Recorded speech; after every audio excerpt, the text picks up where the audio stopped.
এভাবে কয় মিনিট বসে থাকবেন আপনি? আরে ভাই ওনারাই তো বলছি কি কয় মিনিট বসবেন এখানে, বসলে ভালো করে বসেন।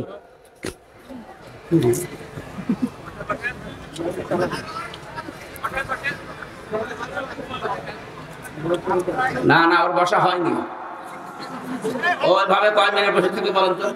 এখানে 1 ঘন্টার উপরে কথা বলো, ওরা ভাই বের করে দেন না, ভালোভাবে বসিয়ে দেন, এটার উপরে চাপ দেন, বসে পড়বে দেন।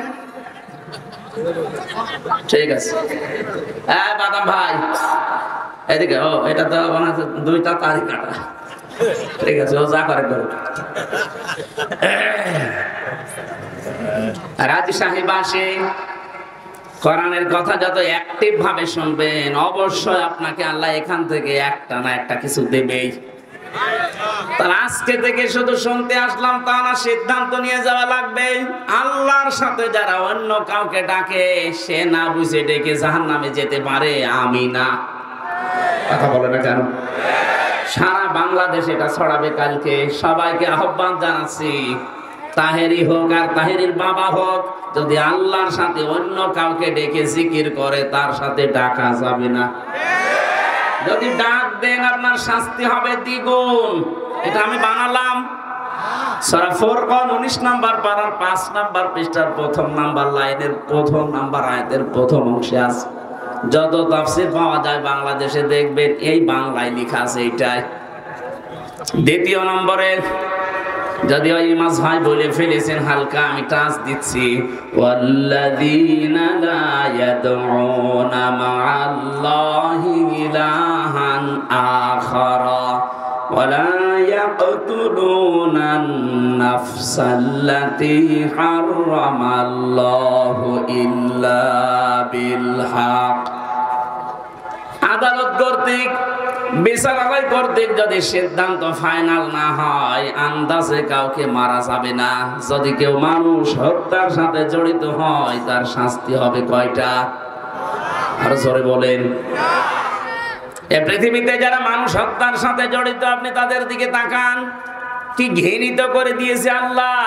হিটলার, চেঙ্গিস খান, কথা বলছেন না কেন? 2024-এ 5 আগস্টের আগ পর্যন্ত 2006-এর অক্টোবর 28 তারিখ থেকে শুরু করে যত হত্যা হয়েছে এর সাথে যারা ডাইরেক্ট ইনডাইরেক্ট জড়িত তাদেরকেও আল্লাহ চেঙ্গিস খানের মতো ঘৃণিত করে দেবে। হিটলার, চেঙ্গিস খান যদি ওরা গণহত্যার সাথে জড়িত হয় আপনি কি? আপনার জন্য 2332 জন মানুষ হত্যা হয়েছে, একটারও কারণ আপনি দর্শাতে পারবেন না। শুধুমাত্র নিজের অবৈধ চেয়ার ঠিক রাখার জন্য আপনি এই কাজ করেছিলেন। এটা যদি রাজনৈতিক মঞ্চ না, আমি বলছি না, কিন্তু আমি স্পষ্ট করতে চাই 8, 14, 18 এবং 24 পর্যন্ত যারা নির্বাচনের নামে প্রহসনে চেয়ারে বসেছিলেন তাদের প্রধানমন্ত্রী বলা, সাবেক প্রধানমন্ত্রী, সাবেক এমপি, সাবেক মন্ত্রী বলাও জায়েজ না। কারণ এরা ভোট চোর, ভোট ডাকাত। ডাকাতকে, চোরকে যদি আপনি সম্মান দেন, হাদিস, কোন জালেমকে যদি কেউ সম্মান দিয়ে ডাকে, সম্মান দেয়, সঙ্গে সঙ্গে আল্লাহর আরশ কাঁপতে থাকে। 15.5 বছরে যে মানুষগুলো মানুষের অধিকার নষ্ট করেছে এরা আল্লাহর ভাষায় জালেম। কথা বলে না কেন? জালেমদেরকে কেউ যদি জেনে শুনে সম্মান দেয়, সম্মান দেখায়, সে যেই হোক,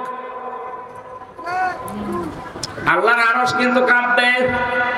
এই জন্য এদেরকে আমার যতটুকু ধারণা জ্ঞান, এদেরকে প্রধানমন্ত্রী বলা, সাবেক প্রধানমন্ত্রী বলা ঠিক, সাবেক বলা যায় কারণ এর আগে একবার ছিল, ওইটা নাই, ঠিক আছে। কিন্তু বাকি এই 3-4 বারের উনি এখন বিশ্বের মডেলদের কাছে শুনছে, বিভিন্ন জায়গায় শোনাতে চায় যে আমরা নির্বাচিত ছিলাম, আমাদেরকে নির্বাসন দেওয়া হয়েছে। এরকম একটা ডাহা মিথ্যা কথা একটা হাসি মানুষ আপনি বলতে পারলেন? এটা ডাহা মিথ্যা কথা না? এই 15.5 বছরে বাংলাদেশে নির্বাচন হয়েছে, কোন শয়তানও বিশ্বাস করবে না।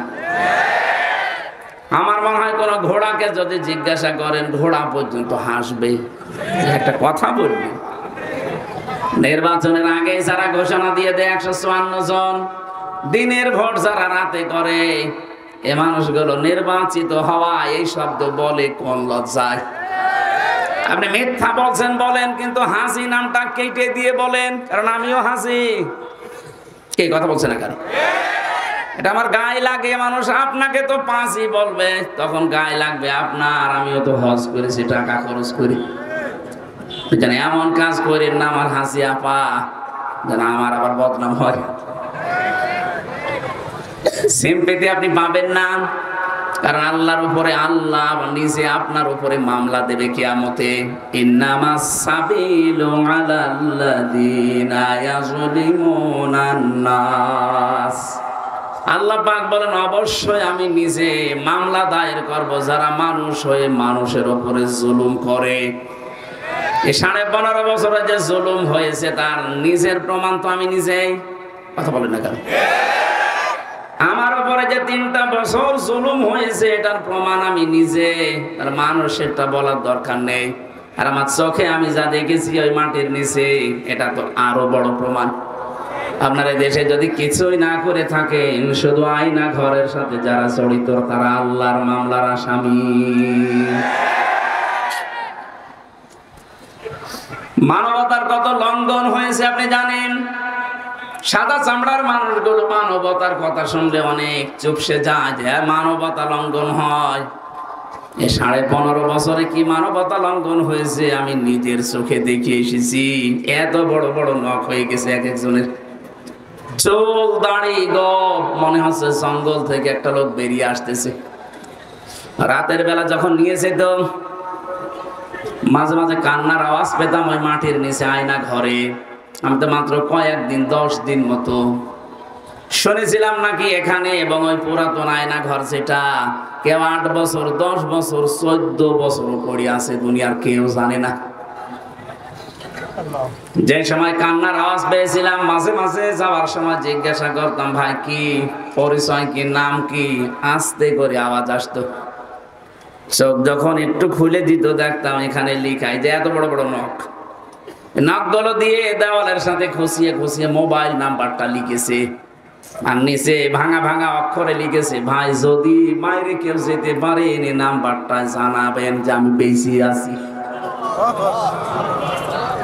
আপনি বসেন, এখন বলেন আমি কি করেছি? কি করেছি মানে আপনি কি করেছেন দুনিয়ার মানুষ জানে না। তাই যারা জানে তারা যদি এখন সবাই আমার মতো মুখ খুলতে আরম্ভ করে, কুকুরকে মানুষ আর কি ঘৃণা করে, তার চাইতে বেশি ঘৃণা করবে আপনাকে।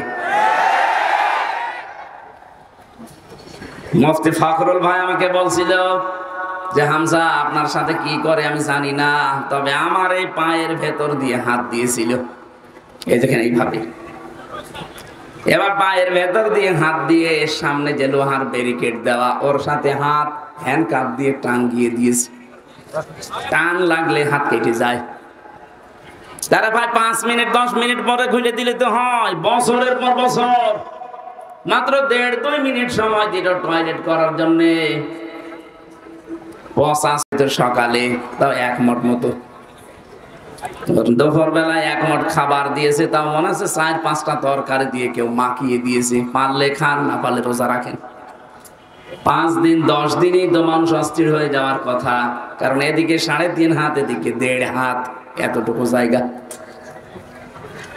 আর একটা মানুষ সেখানে পড়ে আছে 14 বছর। অবশ্য সুবহানাল্লাহ, ওর মাথা তার মানে পুরাই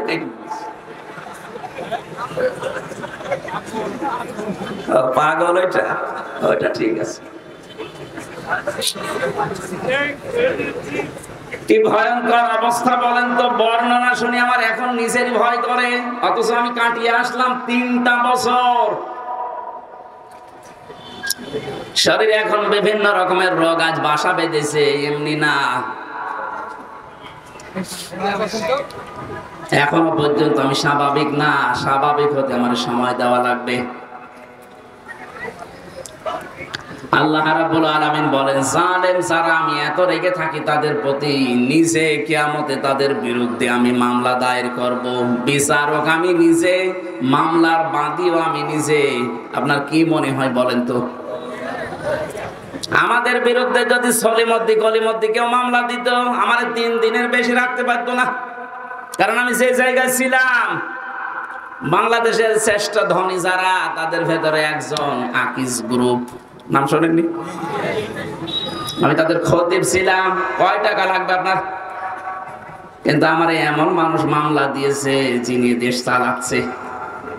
এই জন্য টাকা দিয়ে দোকানে কাজ না। মামলাটা কতবার সিএমএম কোর্ট, জজ কোর্ট, হাইকোর্টে তুলেছে, বলে না হবে না, লাল দাগ মারাজ। অথচ কয়েকদিন আগে ওই মামলাটা তুলেছিলাম, পুরাটা খারিজ করে দিয়েছে। বিচারপতি এভাবে মামলার নথি হাতে নিয়ে বলছে, কি দেখে বিচার করব, এর তো কোনো মাল নেই, যান সব খালাস করে দিলাম। বলতে গেলাম যে স্যার এটা তো 3 বছর আপনার হাতেই ছিল, তখন তো বলেন যে যেমন মাল নেই, এখন বলছেন মাল নেই। এইটাই বলতো যে হুজুর কিছু করার নেই, আমার হাত বাঁধা ছিল। কথা বলেন এখানে, আমার হাত বাঁধা ছিল, এই জন্য আমি কিছু করতে পারি না। এখন হাত খোলা আছে। যত মামলা এরকম বানানো মিথ্যা আসবে, আমি কি সাক্ষীও দেখবো না, দেখলেই বুঝতে পারি যে এটা বানানো নাকি। কি মামলা আমি পড়েছিলাম, আমার সাথে একজন ছিল, বছর ঘরে ঘুমিয়েছিলাম, ঘর থেকে তুলে এনলো, চোখ খুলে দেখছি আমি কি গো, থানার গারদে। আমার কখনো ঘুমের ঘর কাটে নিয়ে ঘুমে অবস্থায় থানার গারদে। পরে জিজ্ঞাসা করছে আমি কোথায়, থানায়। কেন? গাছ কেটেছিস? তখন স্বপ্নে। কি চলছিল বলেন দেশে, এই চলছিল। এক একজনের নামে মামলা কত 313টা পর্যন্ত পেয়েছি, 570টা মামলা দিয়েছে একজনের নামে। আমারও বলছিল রিমান্ডে যারা বলতে বলি, এগুলো যদি ম্যাজিস্ট্রেটের কাছে না বলেন 50টা মামলা দেব। আমি বললাম যে স্যার আপনি কি মামলা বানাবেন? বলছে সব বানানো আছে, শুধু লিখে দেব। অথচ সারা 15 বছর ওরা ছড়িয়েছে যে আমরা ন্যায় বিচার কায়েম করছি। এই দেশ নাকি ন্যায় বিচারের রোল মডেল ছিল। এই হচ্ছে ন্যায় বিচারের নমুনা। এটা আমার নিজের সাথে তাই বললাম। আমার ধরা থেকে শুরু করে ছাড়া পর্যন্ত পুরাটাই মিথ্যা। ধরে নিয়ে গেল আমার বাড়ির 2 তলা থেকে, পরের দিন পেপারে দিয়েছে না ওনারা আমরা চোরহাট থেকে নিয়ে এসেছি, পুরাটা মিথ্যা কথা। আর এরপরে যে সাক্ষী 3টা বছর যত রকমের, পুরাটা কি শুরু করেছিল।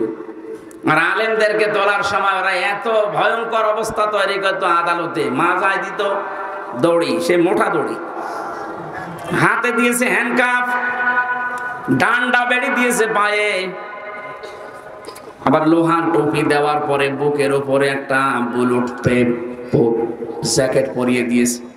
ও দৃশ্য দেখে মনে হচ্ছে আরে বাবারে কি না কি, অথচ কিছুই না।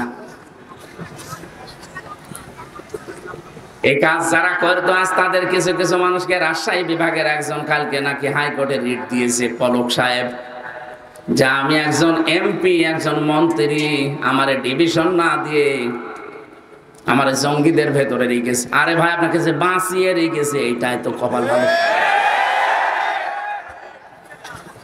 আপনি যে কত মানুষ হত্যার সাথে ডাইরেক্ট ইনডাইরেক্ট জড়িত আপনি জানেন।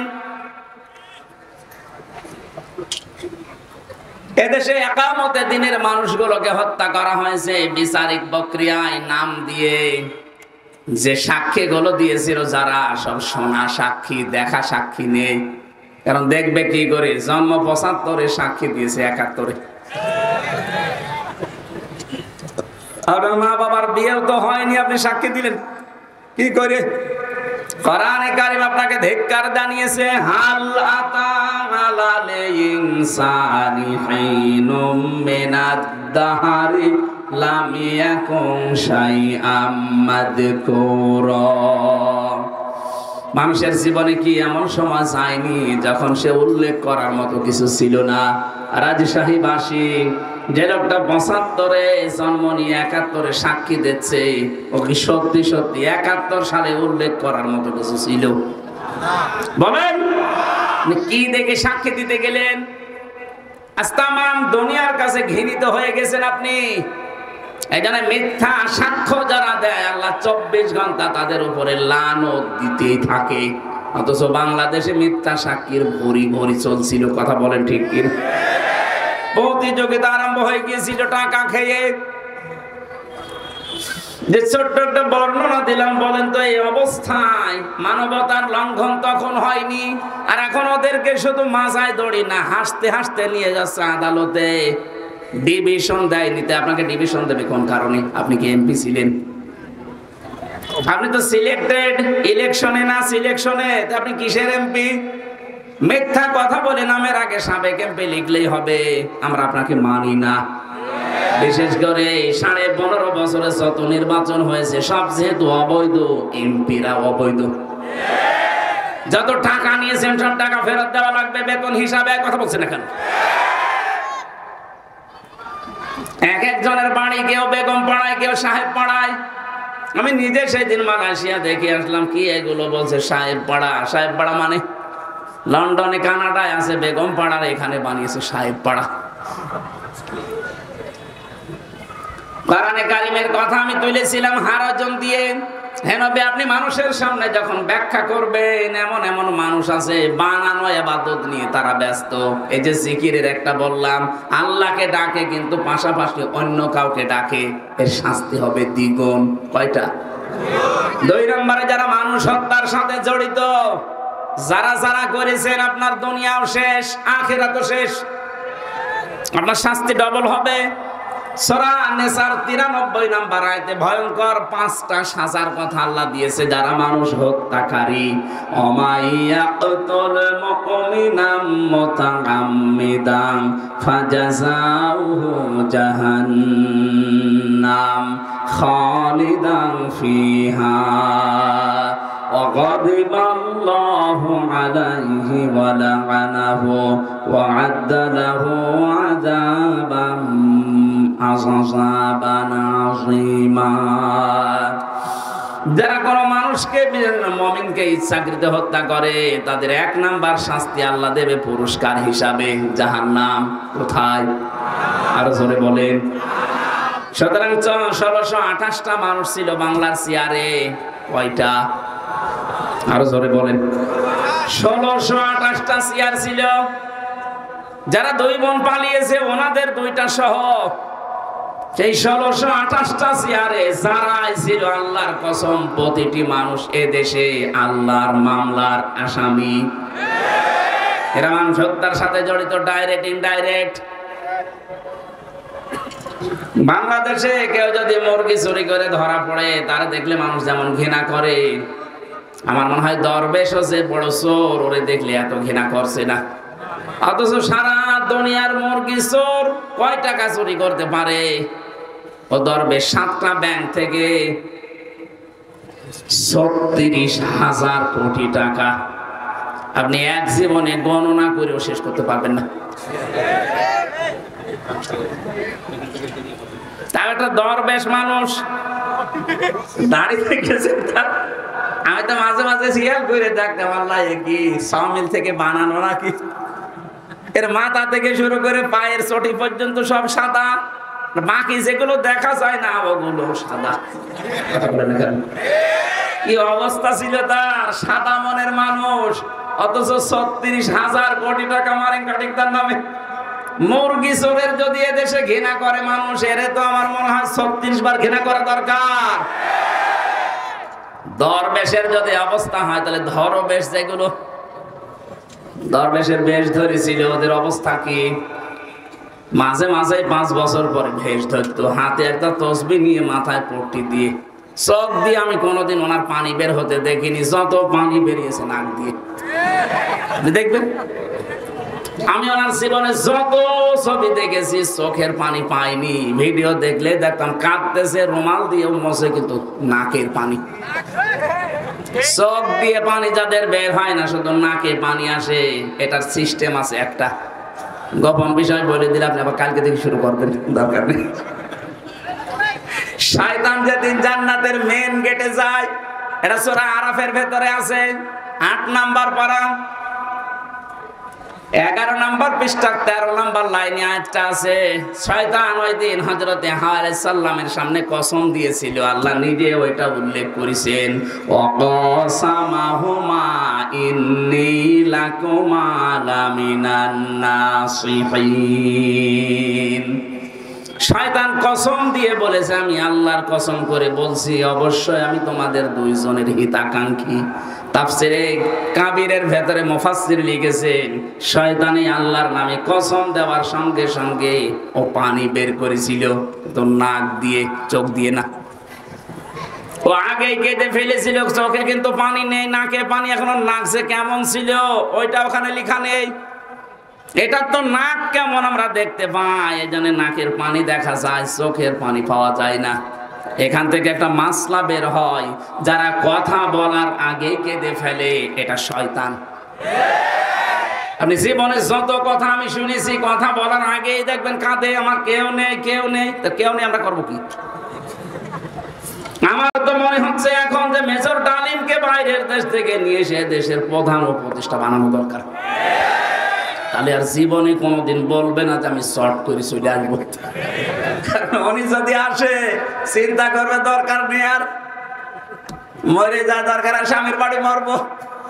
কথা বলছে না একজন তো স্বামীর বাড়ি, তোমার নিজেরাই বলেছে যে স্বামী স্ত্রীর সম্পর্ক আমাদের। তাহলে আপনি যদি স্ত্রী হয়ে থাকেন, আপনার বোন গেছে দোলা ভাইয়ের বাড়ি, আপনি গেছেন স্বামীর বাড়ি। বাংলাদেশের বহু মানুষ আমরা বিদেশে পাঠাই, এরা যোদ্ধা। কি রেমিটেন্স যোদ্ধা? কি যোদ্ধা? উপদেষ্টা যারা আছে ডক্টর ইউনূস সাহেব, এরা সবচাইতে বেশি সম্মান আজ তাদেরকে দিচ্ছে, কারণ তাদের টাকায় দেশ চলছে। অথচ 3 মাস 4 দিন হয়ে গেল, একটা টাকাও 2 বোন পাঠাননি। কি করেন আপনারা? কেউ স্বামীর পকেট মারবেন, কেউ দুলাভাইয়ের পকেট মারবেন, অন্তত পকেট মারা টাকাগুলো তো পাঠাতে পারেন। আমরা এমনি ঋণে জর্জরিত। কথা বলার আগে কাঁদা যাবে না, এটা শয়তানের অভ্যাস। আমি যেটা বলতে চাচ্ছিলাম, মানুষ হত্যার সাথে যারাই জড়িত, এই যে কতগুলো শাস্তি বললাম, কোনটা থেকে আপনি রেহাই পাবেন বলেন?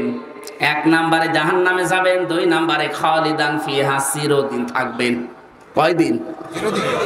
এদেশে একটা ভুল কথা প্রচার করা আছে যে না, যা করি করি, কালেমা তো একদিন পড়েছি, নাই 10 বছর থাকবো, এরপরে যখন বের হয়ে আসবো তখন আবার হাউজে কাউসারের পানি দিয়ে আল্লাহ গোসল করিয়ে বের করে দেবে, আগে যে হামজা ছিলাম ওই রকম হয়ে যাব। আমি জেলখানায় ঢোকার আগে 21 সালে, তখন আমার 66 কেজি ওজন ছিল, বের হওয়ার সময় 60 কেজি, 6 কেজি কমে গেছে। অনেকেই মনে করে এই যে জাহান্নামে নাই 10 বছর থাকবো, 70 কেজি হয়ে ঢুকবো, নাই 65 কেজি বের হবো। 65 কেজি বের হবেন কি করে আপনি? খালিদান ফিহা, এটা মাসদার। যারা গ্রামার বোঝে জিজ্ঞাসা করেন, মাসদার সরাসরি শব্দ আল্লাহ কোরআনে দিয়ে দিয়েছেন, ভাঙাচোরা নেই। খালিদানে ফিহা, চিরকাল থাকা লাগবে। এখন এই চিরকাল কতদিন? সূরা জুমারের 19 নাম্বার 20 নাম্বার আয়াতে আল্লাহ এই তথ্যটা দিয়েছেন, কতদিন থাকবেন। এদিকে তাকান। যারা বের হয়ে যাবেন, চট করে চলে আসবেন, এই চিন্তা ভাবনায় আছেন দুনিয়ায়। জাহান্নামে এরকম না। আফামান হাক্কা আলাইহি কালিমাতুল আযাব আফা আনতা তুনকিযু মান ফিন্নার। আমার মনে হয় কোরআনের এই আয়াতটা বুঝলে অনেক মানুষ গোনাহ ছেড়ে দেবে। আল্লাহ বলেন, আমি যার উপরে বিচারের ডান্ডাদেশ, বিচারের ডান্ডাদেশ দিয়ে আমি আদেশ জারি করে দিয়েছি যে জাহান্নামে যা। আফামান হাক্কা আলাইহি কালিমাতুল আযাব, যাকে আমি আল্লাহ আযাব নির্ধারিত করে পাঠিয়ে দিয়েছি জাহান্নামে।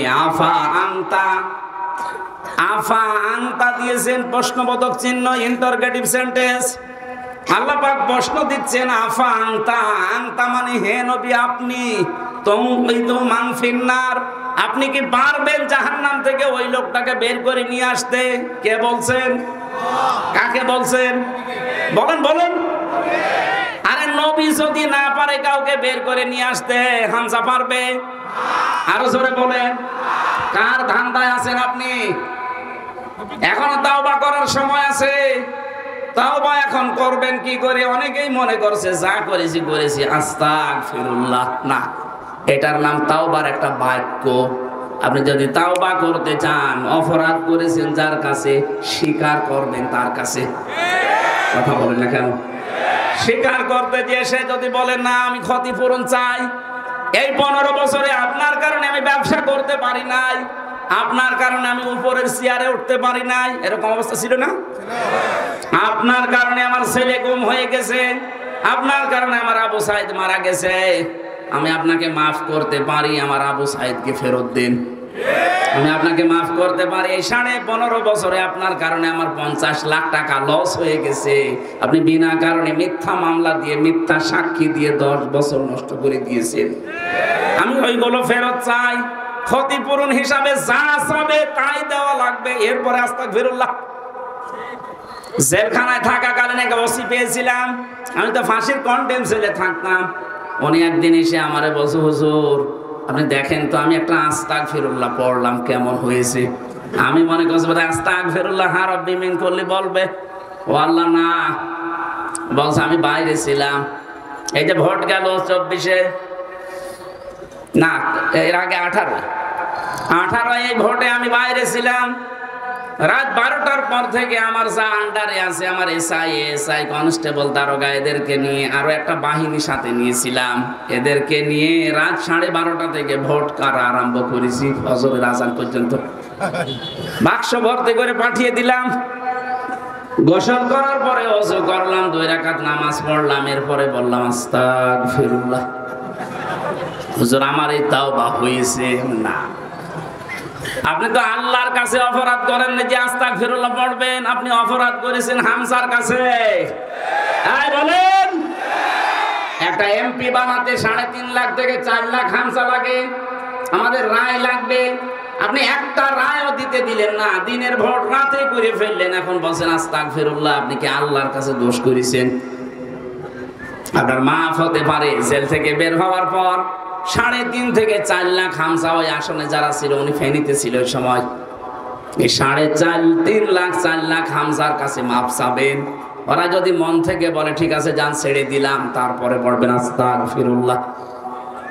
কিন্তু ভয়ঙ্কর বিষয়, আপনি এই 3.5 থেকে 4 লাখ হামসার এই 4-5 বছরে অনেকেই মারা গেছে, তাদের পাবেন কোথায়?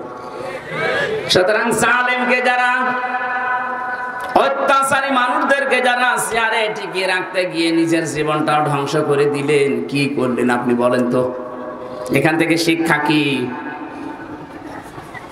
আল্লাহ রাব্বুল আলামিন সূরা নমল 19 নাম্বার পারা 20 নাম্বার পৃষ্ঠা 7 নাম্বার লাইনের 52 নাম্বার আয়াতের মাঝের অংশে জানিয়েছে, খুব ভালো করে শুনবেন। ফাতিলকা বুয়ুতুহুম খাবিয়াতাম বিমা যালামু। আল্লাহ জানে এই হাত দিয়ে দেখাচ্ছে, ওই রাজশাহীর মানুষরা, ফাতিলকা বুয়ুতুহুম, এই সেই ঘরগুলো। যদিও আল্লাহ এটা হযরত লূত আলাইহিস সালামের জামানার কাহিনী আমাদেরকে স্মরণ করাচ্ছেন, কিন্তু বাংলাদেশের সাথে আরেকটা মিল আছে। আল্লাহ বলেন এই সেই ঘরগুলো, খাবিয়াতাম বিমা যালামু, এই ঘরের বাসিন্দা যারা ছিল, মালিক যারা ছিল, তাদের জুলমের কারণে এই ঘরগুলো আমি আল্লাহ উজাড় গৃহ বানিয়ে দিয়েছিলাম, জনশূন্য বানিয়ে দিয়েছিলাম। দেখেন না কেমন পড়ে আছে। আমার তো মনে হচ্ছে 1500 বছর পর 2024 সালের 5 আগস্টের বিকাল 5টা বাজতে বাজতে আয়াতটা আরেকবার নাযিল হয়েছে। আল্লাহ যেন সারা বাংলাদেশের মানুষকে দেখাচ্ছে, ফাতিলকা বুয়ুতুহুম, বাইতুন না বুয়ুত, বহু বছর। একটু তাকাও না কেন জালেমদের ঘরের দিকে, কি জনশূন্য উজাড় গৃহ হয়ে পড়ে আছে ঘরগুলো। এর বাস্তব প্রমাণ দেখেছে আমার কুষ্টিয়ার হানিফের বাড়ি।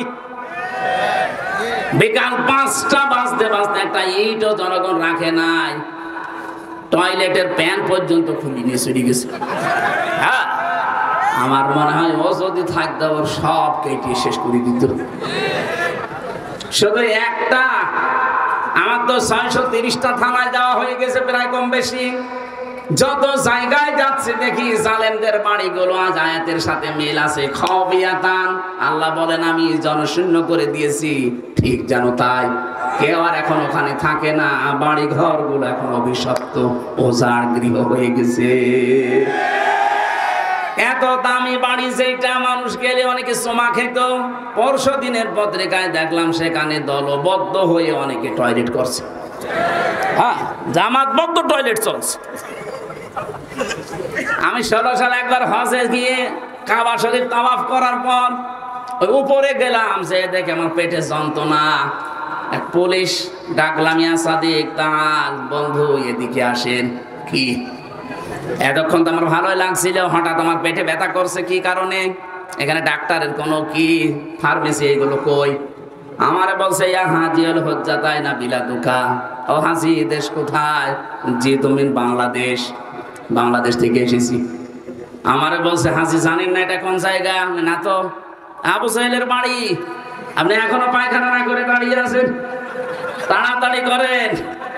পায়খানা করে দেখে আমার পেটের যন্ত্রণা ব্যথা ভালো হয়ে গেছে।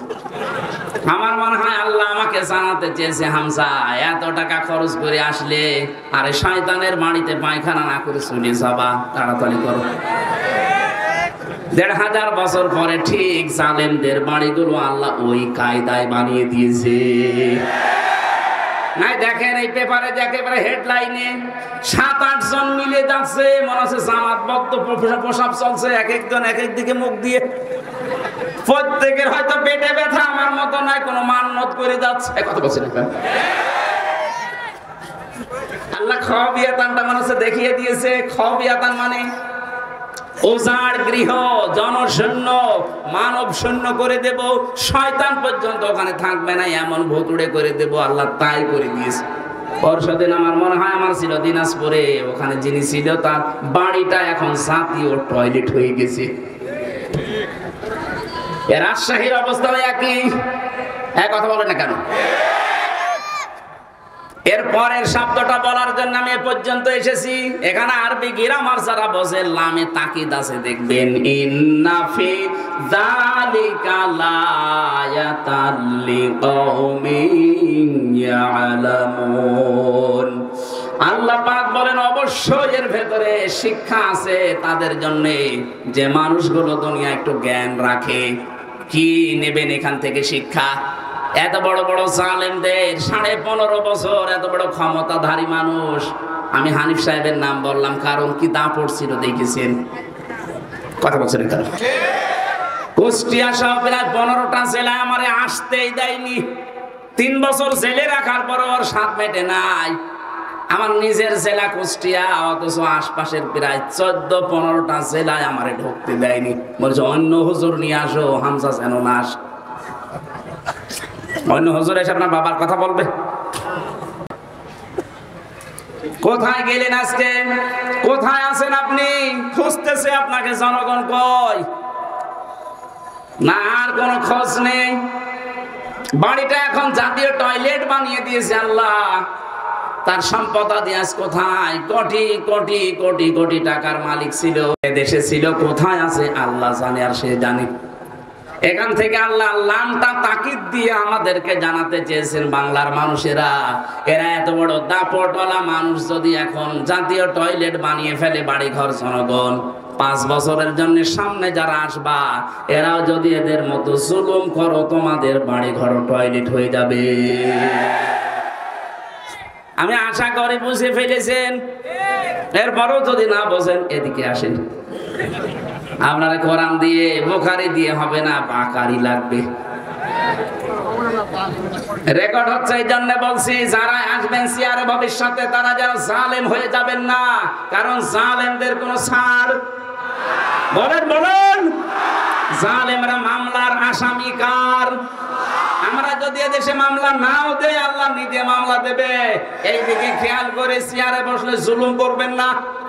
শুধু চেয়ার মানে ক্ষমতার এই চেয়ারে না আছে, যে চেয়ারে বসে আছেন ওখান থেকে, এই যে স্যার যে চেয়ারে বসে থাকে ওনার নিচে যারা কাজ করে সবাই ওনার কাছে এতিম। কথা বলেন না? ইমাম সাহেব যে চেয়ারে বসে আছে ওনার নিচে যা আছে সব ওনার কাছে অসহায় এতিম। চেয়ারে বসে যদি আপনার কারণে জুলুম হয়ে যায় কারো প্রতি, ওই লোকটা যদি কিছু নাও বলে, আপনি কিন্তু আল্লাহর মামলার আসামি। এটার নাম বাংলায় বলে আল্লাহবাদী কেস। কি বলে? পুলিশের কাছে বাধা দিলে পুলিশবাদী কেস হয়। আর এগুলো সব আল্লাহর সাথে সম্পৃক্ত। এজন্য আমরা যেখানে যাই করি না কেন, আমার দ্বারা যেন জুলুম হয়ে না যায়, বিশেষ করে মানুষ হত্যার মতো জঘন্য অপরাধে আমরা যেন না জড়াই। 3 নাম্বার, ওয়ালা ইয়াজনুন, জিনা করা যাবে না। আর জিনার 6 লাভ চলছিল। কি অবস্থা বানিয়েছিল জিনার! এই যে সমকামিতা পর্যন্ত জারি করে দিয়েছে। কয়েকদিন আগে 4-5 দিনের খবর, কুষ্টিয়ার 2 মেয়ে তারা জোটবদ্ধ হয়েছে যে আমরা মেয়েতে মেয়েতে বিয়ে করব, যদি না দেন 2 জনই আমরা মরে যাব। কোথায় পৌঁছিয়েছে ওরা বলেন তো? অথচ এটা আল্লাহর পুরা সিস্টেমকে পাল্টিয়ে দিয়েছে। একজন নারী পুরুষের প্রতি, পুরুষ নারীর প্রতি আকর্ষণ আসবে, এটা স্বাভাবিক। মহিলা মহিলায় বিয়ে করবে, তে আমরা কি ঘাস কাটবো? জেনা থেকে বাঁচতে হলে 2টা ঔষধ খাওয়া লাগবে। ডাক্তার আছে এখানে, কতগুলো ডাক্তার ঔষধ নিয়ে বসে আছে। সূরা নূর 30 নাম্বার আয়াতের ঔষধ। ভালো করে শুনেন। কুল্লিল মুমিনিনা ইয়াগুদ্দু মিন আবসারিহিম ওয়া ইয়াহফাযু ফুরুজাহুম যালিকা আযকা লাহুম ইন্নাল্লাহা খাবীরুম বিমা ইয়াসনাউন। এই 2টা ঔষধ আমি সহ যারা এখানে এসেছি, এখন থেকেই 2টা ঔষধ প্রয়োগ করব। কথা বলেন ঠিক কিনা? 1 নম্বরে, হে নবী, মুমিন পুরুষদেরকে বলেন তারা যেন তাদের চক্ষুকে নিম্নগামী করে রাখে। এই চোখ নিচু করে রাখা লাগবে। 14 জন মহিলা বাদ দিয়ে দুনিয়ায় যত মহিলা আছে সবাইকে, এই 14 জনের ভেতরে আপনার মা, আপনার বোন, আপনার নিজের মেয়ে, আপনার ভাইয়ের মেয়ে, বোনের মেয়ে, এরকম ফুফু আছে, খালা আছে, 14 জন মহিলা, এদের সাথে পর্দা করা লাগবে না।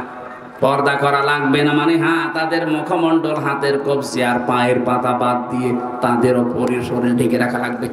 কিন্তু তাদের সামনে আপনি যেতে পারবেন, কিন্তু 14 জন বাদ দিয়ে পৃথিবীর যে কোনো মহিলার সামনে পেছনে যদি কেউ যেতে চায়, কথা বলতে চায়, মাস্ট বি তাকে চক্ষু নিম্নগামী করা লাগবে। এখন তো অনেকে বান্ধবীর সাথেও চক্ষু নিম্নগামী না, আরো আল্লাহর রাস্তায় দেখে নিয়ে বলে কি সুন্দর তুমি, আমি আল্লাহর সৌন্দর্য দেখছি। বলেন নাউজুবিল্লাহ। শয়তান কিন্তু বসে নেই, এটাকে তীর হিসাবে ব্যবহার করে আপনার চরিত্র ধ্বংস করে দেবে। এজন্য আজকে থেকে আমি সহ যারা যেটা দেখা সামনাসামনি জায়েজ নেই, ওটা মোবাইলে, ওটা টিভির পর্দায়, কম্পিউটারে দেখা জায়েজ নেই। এজন্য মোবাইলে যাদের এমন দৃশ্য আছে যেটা দেখলে নিজে নিজে ভালো লাগে, আনন্দ লাগে, কিন্তু অন্য কেউ দেখলে লজ্জা লাগে, এই মুহূর্তে ওটা ডিলিট করে ফেলেন। নিজে দেখলে আনন্দ পান, ভালো লাগে, অন্য কেউ দেখলেই লজ্জা লাগে, এরকম কোন দৃশ্য যদি মোবাইলে থাকে এক্ষুনি ডিলিট করা লাগবে। কারা কারা করবেন হাত তোলেন তো। দাঁড়িয়ে মানুষ দেখি মোবাইল দেখি কি আছে, দেখেন তো ভিডিও ফাংশন দেখেন কি আছে। আপনি কি রাখেন মোবাইলে ডিলিট করে দেন থাকলে?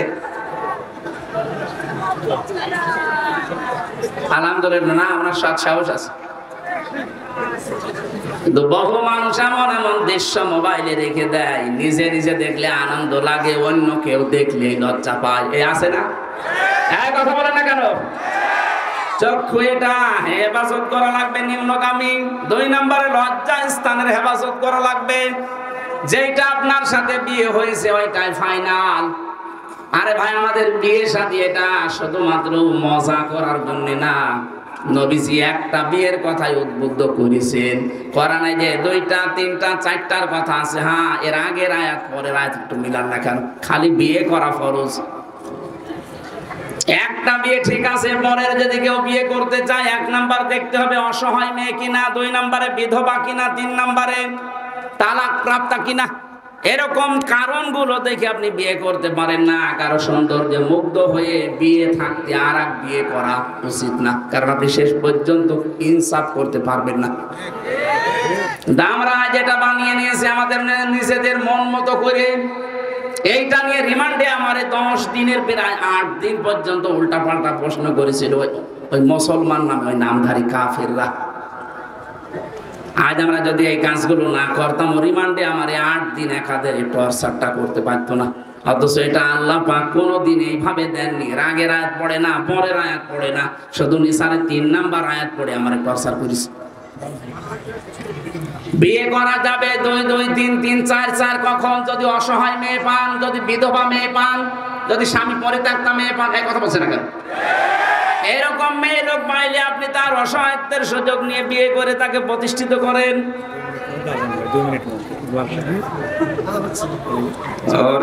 আমি তো মনে করছি এখনো 1 ঘন্টা আছে, আমাদের ঘরে গিয়ে নষ্ট হয়ে গেছে, 4টা বাজে।